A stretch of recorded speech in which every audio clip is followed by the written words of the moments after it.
आवाज इंडिया में आप सभी का स्वागत है। मैं हूं सीमा। एक नजर डाल लेते हैं दिन भर की खास खबरों पर। बॉलीवुड और टीवी कलाकारों को जान से मारने की धमकी मिली। पुलिस सूत्रों से मिली जानकारी के मुताबिक अभिनेता राजपाल यादव, रेमू डिसूजा, कपिल शर्मा और सुगंधा मिश्रा को ईमेल के जरिए जान से मारने की धमकी दी गई। ईमेल राजपाल यादव को भेजा गया था, जिसके बाद उनकी पत्नी ने अंबोली पुलिस स्टेशन में अज्ञात शख्स के खिलाफ एफआईआर दर्ज कराई। नायगांव के बापाने इलाके में जमीन विवाद के चलते फायरिंग की घटना सामने आई। बापाने मोजे चंद्रपाड़ा सर्वे नंबर 167 और 168 की जमीन को लेकर भोईर परिवार और हाउसिंग एलएलपी ग्रुप के सदस्यों के बीच झड़प हुई। अनिस सिंह की शिकायत पर नायगांव थाने में भोईर परिवार के खिलाफ शिकायत दर्ज कर ली गई है।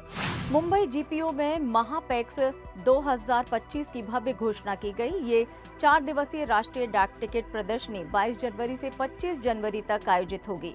महाराष्ट्र और गोवा सर्कल के मुख्य डाक महानिरीक्षक अमिताभ सिंह ने इस योजना की जानकारी दी। नालासोपारा पूर्व के लक्ष्मी नगर में आज सुबह से तोड़क कार्रवाई का ऑपरेशन शुरू किया गया। सुप्रीम कोर्ट के आदेश के मुताबिक 41 इमारतें गिराई जाएंगी। जिस इमारत में फिलहाल ऑपरेशन चल रहा है, वहां के निवासियों को बाहर निकाल लिया गया है। लक्ष्मी नगर में भारी संख्या में पुलिस प्रशासन तैनात कर दिया गया है। मराठी मानुस के स्वाभिमान से जीने की लड़ाई हो या फिर देश के हिंदुओं को गर्व से हिंदू के रूप में जीने का मंत्र, इसमें बाला साहेब ठाकरे का बहुत बड़ा योगदान रहा है। छत्रपति शिवाजी महाराज के बाद महाराष्ट्र को स्वाभिमान और लड़ने की प्रेरणा देने का काम शिवसेना प्रमुख बाला साहेब ठाकरे ने किया। बाला साहेब ठाकरे ने देश और समाज को बहुत कुछ दिया है। उन्होंने कभी खुद सत्ता में आने की कोशिश नहीं की, जैसे मुख्यमंत्री बनना, राज्यपाल बनना या फिर केंद्र में मंत्री बनना। उन्होंने ये सभी पद अपने सहयोगियों और सामान्य शिव सैनिकों को दिए। यात्री थिएटर ग्रुप के 46वें वार्षिक उत्सव के मौके पर संस्थापक ओम कटारे ने मुंबई के जुहू स्थित पृथ्वी थिएटर में 23 जनवरी को अपने यात्री थिएटर रंगमंच ग्रुप के उत्सव का शानदार तरीके से आयोजन किया। महाराष्ट्र में मुंबई पुलिस के साथ बड़ी सफलता हाथ लगी है। गैंगस्टर डीके राव को मुंबई क्राइम ब्रांच ने गिरफ्तार कर लिया है। सूत्रों के मुताबिक एक वसूली मामले में डीके राव समेत 6 आरोपियों को अरेस्ट किया गया। बॉलीवुड के मशहूर फिल्म निर्माता और निर्देशक राम गोपाल वर्मा को मुंबई के अंधेरी मजिस्ट्रेट कोर्ट ने 7 साल पुराने एक चेक बाउंस मामले में दोषी ठहराया और 3 महीने की जेल की सजा सुनाई। खेल मंत्री मनसुख मांडविया ने बुधवार को पारंपरिक भारतीय खेलों को दुनिया भर में ले जाने की सरकार की इच्छा व्यक्त की और कहा कि खो खो को एशियाई खेलों और 2036 ओलंपिक में शामिल करने के लिए सामूहिक प्रयास की आवश्यकता होगी। विदेशी बाजारों ने फिर जोर पकड़ने और भारतीय मुद्रा के कमजोर होने से दोनों कीमती धातुओं की कीमतें नई ऊंचाइयों पर पहुंच गई हैं। बुधवार को सोना 470 रुपए उछलकर 80,190 रुपए प्रति 10 ग्राम हो गया, जबकि जीएसटी के साथ 82,600 रुपए के उच्चतम स्तर पर पहुंच गया है। वहीं चांदी भी 94,000 रुपए हो गई है।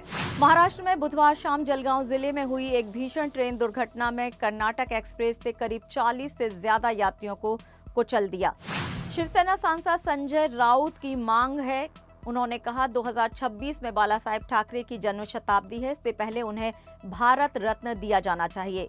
वीर सावरकर को भी भारत रत्न नहीं दिया गया था। अगर बाला साहेब ठाकरे को ये सम्मान मिलता है तो यह सावरकर का भी गौरव होगा। अगर आप ये ट्विटर पर श्रद्धांजलि देने से अच्छा होगा आप बाला साहब ठाकरे को भारत रत्न देते दीजिए ना। ऐसे लोगों को आपने 10 साल में भारत रत्न दिया है, इनका नाम लोगों को मालूम नहीं। लोग पूछते हैं ये कौन है, लेकिन आपके राजनीतिक फायदे के लिए रीजनल लोगों को भी दिया है, गांव के लोगों को भी दिया है, क्योंकि आपको वोट चाहिए। वोट की राजनीति, किसी का नाम लेकर अपमान नहीं करना चाहता हूँ।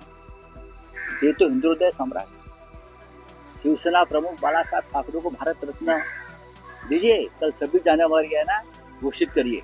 अमेरिका में जन्म के आधार पर मिलने वाली नागरिकता बंद होने वाली है। अमेरिका के नए राष्ट्रपति ट्रंप ने इसका आदेश दे दिया है। अगले 30 दिन में ये नीति लागू हो जाएगी। इसका सीधा असर उन लोगों पर पड़ेगा जो अमेरिका में H-3B वीजा या ग्रीन कार्ड के आधार पर रह रहे हैं और अपने बच्चों की नागरिकता के लिए लाइन में लगे हैं।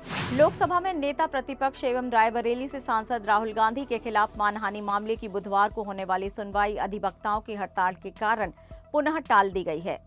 वादी अधिवक्ता संतोष पांडे ने बताया कि अधिवक्ताओं की हड़ताल के कारण मजिस्ट्रेट शुभम वर्मा ने मामले की अगली सुनवाई 30 जनवरी की तारीख तक निर्धारित की है। बॉलीवुड की दिग्गज अभिनेत्री जीनत अमान को लेकर हैरान करने वाली खबर सामने आई है। एक्ट्रेस ने अपने लेटेस्ट पोस्ट में बताया कि उनकी बीती रात कितनी मुश्किलों से कटी है। दरअसल उनके गले में बीपी की गोली फंस जाने के कारण काफी देर तक एक्ट्रेस को सांस लेने में तकलीफ रही। उस वक्त उनके घर पर और कोई भी नहीं था। महाराष्ट्र के हिंदू नेता और शिवसेना के संस्थापक बाल ठाकरे की जयंती पर प्रधानमंत्री नरेंद्र मोदी और गृह मंत्री अमित शाह ने उन्हें श्रद्धांजलि दी।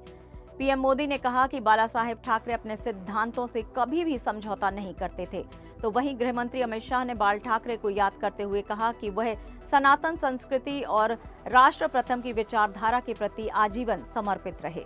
मुंबई के कूपर अस्पताल से आई एक दिल दहला देने वाली घटना जिसने इंसानियत को शर्मसार कर दिया। जुहू विले पार्ले वेस्ट स्थित इस सरकारी अस्पताल के परिसर में पिछले 3 दिनों के दौरान 4 कुत्तों को जहर देकर मार दिया गया। यह गंभीर आरोप एक मरीज के रिश्तेदार ने लगाया है, जिनकी मां अस्पताल में भर्ती है।